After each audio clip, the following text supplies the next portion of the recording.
30 seconds to go. And then I'm done my half an hour. This is hard. 40, 20 seconds.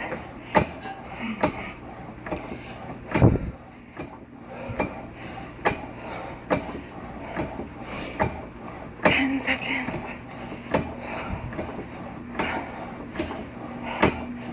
58, 59, 30. Woo. Okay. I'm at 39, almost 4,000 steps just from that. I did 2.64 in distance. I will just speak when I'm like caught up in breath.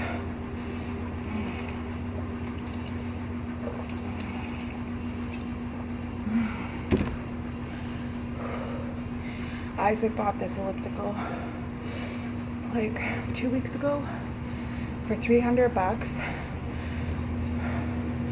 When we looked at it at Canadian Tire, it was like originally $1,500, I think, and that's on sale.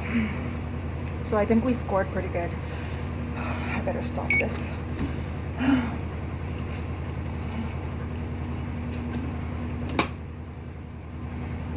It is October 11th. It's 12 o'clock. Morning, sister. That means that you're probably, it's probably 12, 11, 10. It's 9 o'clock there. So if you see, this is the elliptical Isaac bought. After Thanksgiving, I've been doing it every day. And I'm just doing laundry. And I'm gonna see how long I can keep this up for. I started off, I just keep my running shoes down here. I started off weighing 100, the most I weighed was 165. And I was like, oh my God. Like, fuck that shit. And then before the wedding, I went down to 145. I'm 144 right now. Last time I checked, I haven't lost any weight since the wedding, but I've been maintaining, which is good. Yeah, so that elliptical downstairs is different than the one at the gym. The one at the gym,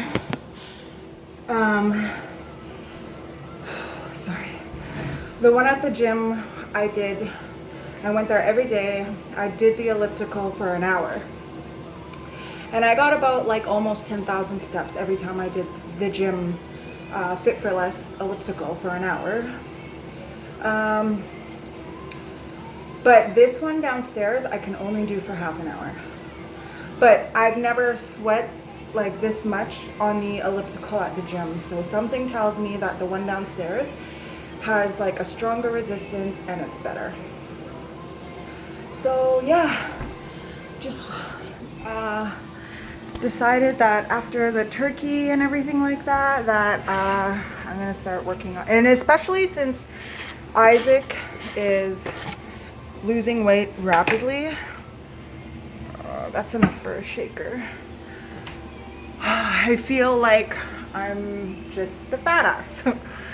So I'm just looking for a shaker for a protein shake, because right after a workout, you're supposed to have a protein shake to kind of replenish everything you lost.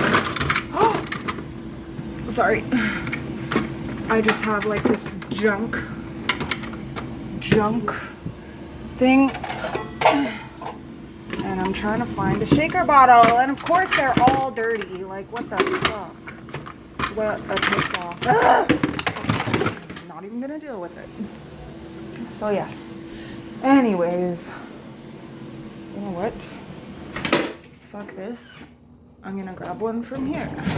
I'm just doing all my cleaning and stuff like that. Like, this is my shaker bottle anyways. Why are people using it? Okay. So how are you, sister? How is everything? I'll put you right there for the time being. I'm just wondering because you didn't contact us about how the welfare thing is going. And you haven't like texted me or anything since your guys' get together at the keg, which I'm so fucking jealous.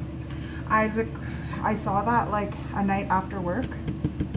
You went live or whatever, and Isaac the next day saw it, and I was still sleeping, and he was like, "Are you okay?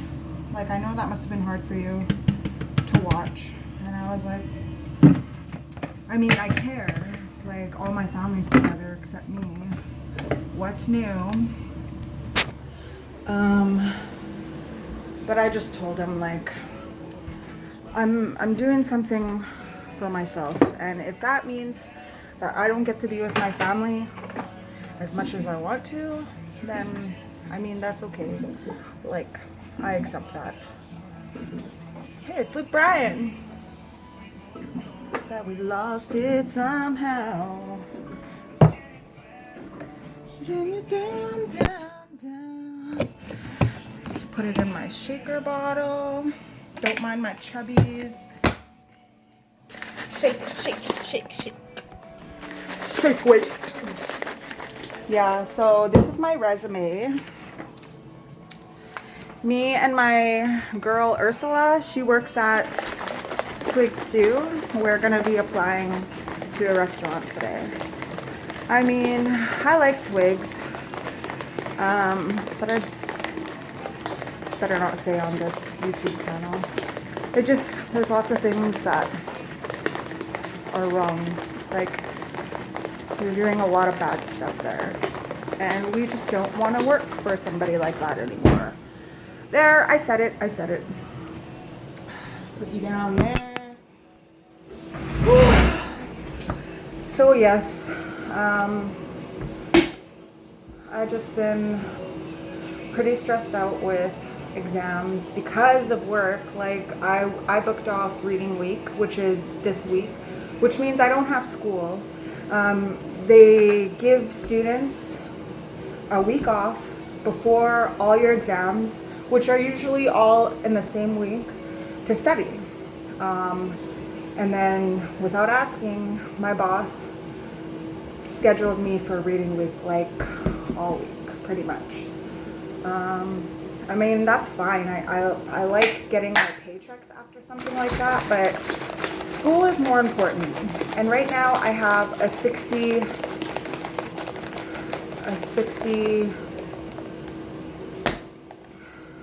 what do you call it, like grade average?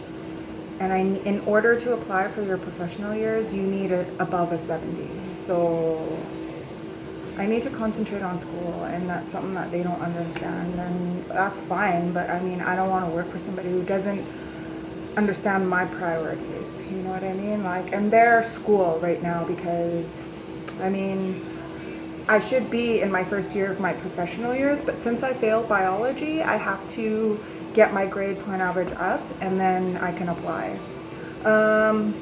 School's great. It's just, I have an elective and it's geology. I had to pick that because there was nothing else that I felt that I would be interested in. So exams next week. I'm working. I'm trying to keep up with like the housework. Like, I have the dishwasher going. I get up, I start the dishwasher, I go downstairs, I do a load of laundry, because if I let that laundry build up, then I have to spend one whole day doing laundry. So thank God Isaac does all the cooking, because I can't. I just couldn't. And it's good for him because he eats healthy anyways. Yeah. So other than that, I've just been trying to work on my health, apply for new jobs, because I think that I find that the new year is coming up and I need like a new challenge. I got comfortable at Twigs and I just want more. And it's funny because like before, you know me, sister, like this stuff wouldn't matter to me. I'd be like, oh, quit my job, don't even give it 2 weeks notice, I can find a new one. I don't want to be like that anymore. And like Isaac has a lot to do with like a lot of my decisions and my choices. Thank God, because Talem needs a good role model, and I'm glad that he has 2 now, because before, let's not even go there. His birthday is coming up on the 25th. Oh my God, we got him a hoverboard, like one of those things you stand on and then you just like, Isaac and I chipped in for it. It came in already. It's sitting downstairs in a box. He doesn't know. He has no clue. So he's going to be really happy. I'm going to get him a birthday cake. Isaac let him pick his favorite restaurant, even if it has to be outside of North Bay, and he picked the Mandarin, which is that really big buffet outside of Toronto. So we're going to go travel there. Fuck, I have to book that day off. I forgot. So yeah, we've just been concentrating on, I quit drinking for like shortly after your birthday, I think it was, I quit drinking. And I'm doing good so far. Like it's been super hard. Like, okay, I don't know if you know this, but I ended up like going to the store without Isaac knowing, getting bottles of wine, bringing them home, waiting till he goes to sleep, and then drinking. It got to the point where I was doing it before work. So like, I find that after the wedding, it was the hardest to quit. And I mean, that just goes to show that when you're an alcoholic, you will never have control. I mean, I feel like I have control now, but it took me almost 2 months, like, because the wedding was August 5th.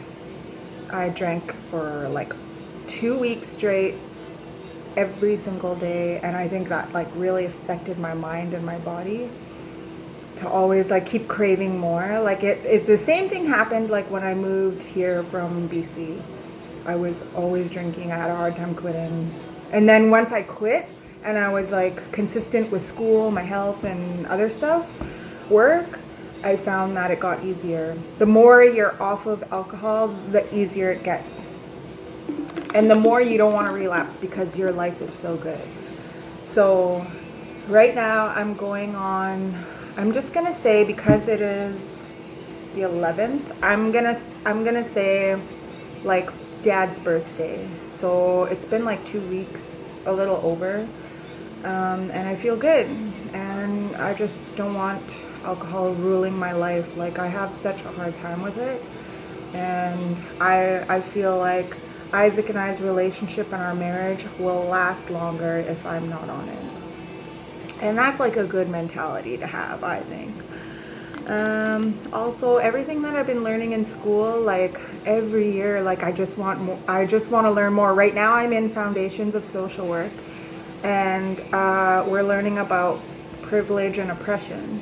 So privilege being like Joyce. I hate to use her as an example, but she's like the only, not the only, but right now that's all I can think of. Joyce, Isaac's mom. She has privilege because she's a white, upper middle class woman. So like if she went into a store and she bought something, she wouldn't have people following her because she's white and she comes from a family of money. So she doesn't really know like what people like you and I have been through. Like, remember when she came to the wedding, she said that everything was so clear to her now. It kind of like opened her eyes a little bit. So that's privilege. We're learning about that in social work. And oppression. So oppressed being like our native culture, like our native ancestry, how we went to residential school, the 60s scoop, the Indian Act, that's oppression. So we're learning about like when you're a social worker, especially for like, and I don't like bringing up color, but when you're talking about privilege and oppression, color has a lot to do with it, I think, and money, because there's a lot of like inequality like happening. It's hard to explain. but I think you get what I mean.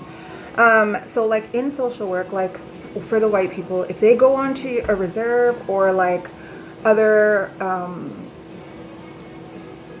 like a minority of like a group or whatever, if they go onto a reserve and they think that they're helping somebody, like a child, let's say, and they're taking that child away from that reserve because they're not in a safe environment, or their parents are unfit to care for that child, and they're taking it away from the reserve and away from like its culture and its traditions.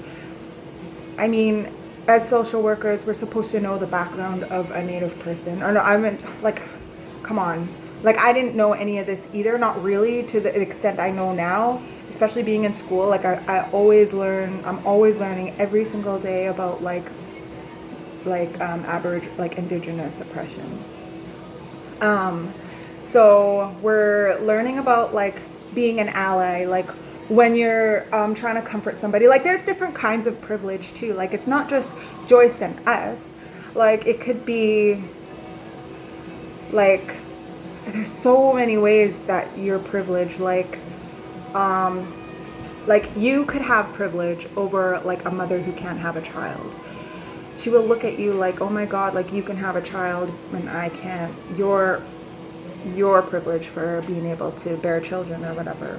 I think I'm using it right as an example, but there's different ways. Like, so when you are trying to counsel somebody or guide somebody in the right direction, you're supposed to, we are just talking about how to do it in the best way possible, like where your ethics are like really good and stuff like that. So I'm really liking this class because I think my professor, her name's Anne Wagner, she's very smart and I love everything she talks about. So, and it's weird because when I think about, like, I don't know if you, like, I know you know this because I talk to you about this a lot. Like, me going back for the wedding and having Isaac's family finally get to know our side of the family and where we come from. Like, I felt like so much confusion, and Dad had talked about this. Before I left, he said, don't forget where you come from. And that's something that I held on to. Like, I really, really, and you know what's great is his family and Isaac support that completely. Like, they really like ask me questions and they try to get to know, like, you know, why we are the way we are. So yeah, Dad said, don't forget where you come from. And when I went back for the wedding, I like felt it. Like, I felt really confused. Like, I didn't know how to explain to them, like, okay, my dad, like when Joyce came over for the dinner or whatever, and Dad didn't even like, you know, he wasn't a good host. Like Joyce would be if Dad came to her house. You know what I mean? Like, I don't think that we were taught to be good hosts. So that's something I'm learning too, is how to, when somebody comes into your home, like make them feel very comfortable. And Dad didn't do that to Joyce. So now I realize why I'm that way. And I always tell Isaac, like, when people come over, I get really uncomfortable because I don't know how to take care of them in my own home. I was never taught that. I mean, I watched Mom. I remember seeing her do it, but like I barely remember. Those are things that I never really like paid attention to. I think that's more of something that you did because you were always around Mom, and fuck, you're so lucky. Because that's where I think that your big heart came from. And hell, you should be in my position. Like, you have no idea, like how much I wish that you could be here instead of like me. I don't want to cry before work, but like, I don't hear from anybody except for Keller. And I don't know, like the only thing that goes through my mind is like you guys thinking that I think that I'm better now. Like, I'm better than you guys. And that's not true. I'm not better than you guys. I'm just like learning a lot.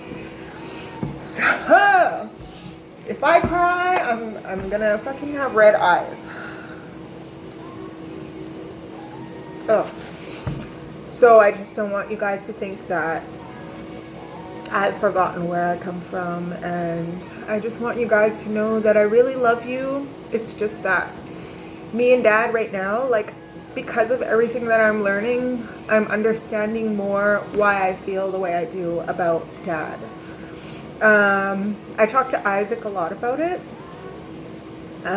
because he feels sort of similar towards his father, but he still has a relationship with his dad.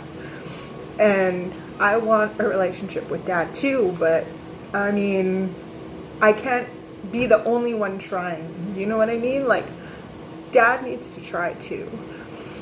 And this is like something that really, really bothers me, because I love Dad. Like, I was always his baby girl. But, and this has nothing to do with like, oh, me. Like, I mean, I guess part of it does, because that's the way I was raised, and it was from him always saying me. And this is part of the reason why I'm so angry with him, is because of like the way he taught us to be. But the more I'm in school, the more I understand why he's like that. Just because he was raised in such a like terrible way that he taught us the only good things that he knows, but he also teaches us bad things too. For example, relationships. Growing up watching Dad and his relationships with women, I think really had a lot to do with my relationships today. And I had a hard time letting that stuff go. Like, I'm learning every day to be a better partner. We bought a little CD to help us with our marriage. We want to make sure that it lasts, and we look at each other like we're gonna be together forever. And it's true. Like, it's a good like mentality to have.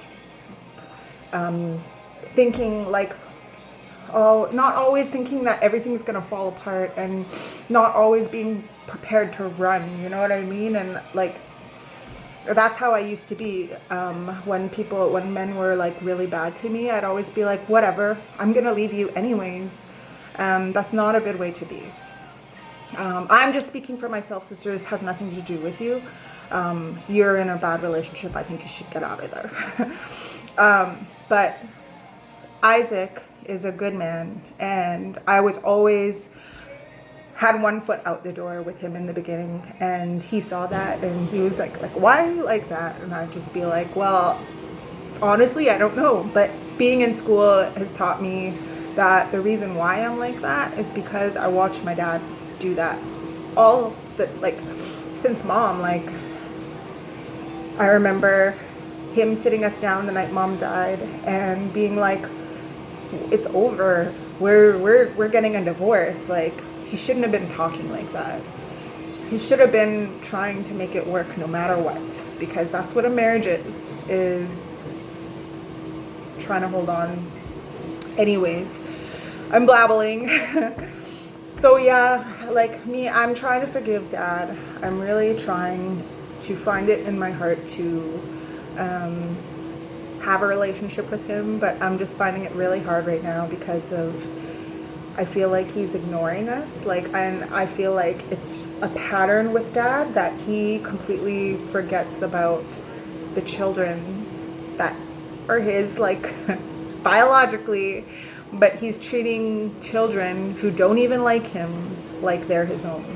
And I mean, that's a good heart, but I know that's not coming from a place of genuine, you know, like, it's not genuine. It's because he loves Crystal. And like, even sometimes I catch myself doing that, like with Talem. Like, I'll be so in love with Isaac. I'm like so in love with Isaac that I like completely forget that, oh, we're a tripod. Like, we're all together in this. Talem's involved too. So I try to balance like my love for both of them, which is easy because I love baby with all my heart. And I always tell Isaac, like, if anything, that's the only deal breaker in this is if anything ever happened to Taylor. Because I love my baby and he's been through a lot. And I just want him to have a good life. And he finally does. That's just how I've been feeling lately, like learning about all this stuff in school. And like, thank God, Isaac always is teaching me every single day to be a better person. He's always very positive. He's always very happy. And if it weren't for him, I'd be depressed and in a bad place. So I'm always thankful to the Creator every single day. I do miss you, and I hope that things get figured out on your end. Me and Isaac did like all our running around on this part, on this end. Like we went to the welfare office like in person, and I asked that lady, like, my sister's trying to get down here, what do I do? So I even went to the Friendship Center and I was asking them, like, well, what's the best way to go about getting you down here? So they told me, and I did it. And Isaac did a bunch of researching too online, and it's all like, the ball is pretty much in your court. We're just waiting for you to call the welfare office so we can get you down here. But we also talked about, like, maybe you're not ready. And it's not that we don't want you down here. We just want you to have your own place so it's more permanent. Just because of what happened last time, we did, like, you had your own room and everything, baby, and then you broke your foot, and then that just set us back. But like, that was like a lot of money, and we just don't want the same thing to happen again, where you feel like you gotta go back or whatever. But I mean, it's totally up to you. We want you down here. I was talking to Isaac's mom, always asks about you. She said that she was willing to take you into her place. She said if she wants, she could come stay with me. I have no problem with that. But I know it would be very uncomfortable. But like, if you want that, you can totally, but you won't be with us. You'll be in Cochrane, which is like the size of Burns Lake. You know that because you've been there. Yeah, so we're just waiting to hear from you, see if you made any progress with the welfare. Something tells me that you're not telling me something, because like you're holding off on calling them, which is, if you really wanted out of Prince George, you would have called them. But something tells me that, like, I don't know, like maybe you didn't pay, I don't know, like something must have happened because you're not calling them, and I feel like something's missing. But yeah, I love you, and I'm really glad I made this video for you. I just want to let you guys know that I think about you guys every single day. I'm just trying to do the best for me, for Talem, for Isaac and I's marriage, so that at least somebody in our family, that sounds bad. No, I'm just doing this because I just don't want to live the way we did. You know what I mean? Like, I want more.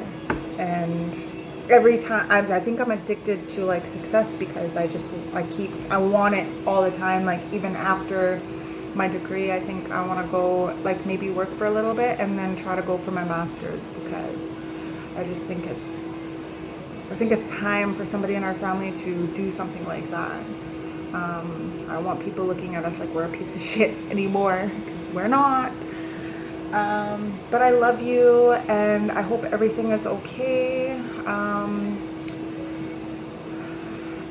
I hope to hear from you soon. Happy Thanksgiving. I hope you had a good Thanksgiving. And I'll talk to you soon. Love you. Bye.